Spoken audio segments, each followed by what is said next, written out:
பிரதமர் மோடி தன்னை தமிழ்நாட்டு பிரதமராக நினைக்க தொடங்கிவிட்டதாக தெரிவித்துள்ள திமுக எம்பி கனிமொழி, பாஜக இல்லாத எதிர்காலத்தை உருவாக்குவதை அடுத்த தலைமுறை பிள்ளைகளுக்கு தரக்கூடிய பரிசு என்றும் கூறினார். தினம் இங்கதான் இருக்காரு பிரதமர். நேற்று இருந்தாரு, இன்னைக்கு இருந்தாரு, நாளானைக்கு வராரு, அடுத்த வாரம் வராரு, அதுக்கு முந்தின வாரம் வந்தாரு. பிரதமர் இன்னைக்கு இப்ப தமிழ்நாட்டு பிரதமராகவே தன்னை நினைக்க ஆரம்பித்து விட்டார். ஆனா ஒன்னே ஒன்ன சொல்ல விரும்புகிறேன்.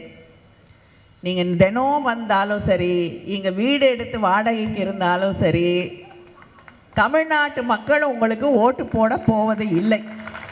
மக்களை பிரித்தாழ்வதையே அரசியலாக கொண்டிருக்கக்கூடிய பிஜேபி எந்த காலத்திலும் தமிழ்நாட்டிலே கால் ஊன்றி விடக்கூடாது.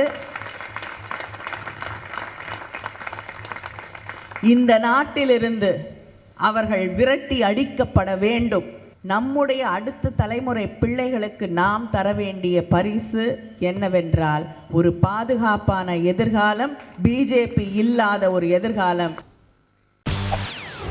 செய்திகளை உடனுக்குடன் தெரிந்து கொள்ள உடனே சப்ஸ்கிரைப் பண்ணுங்க.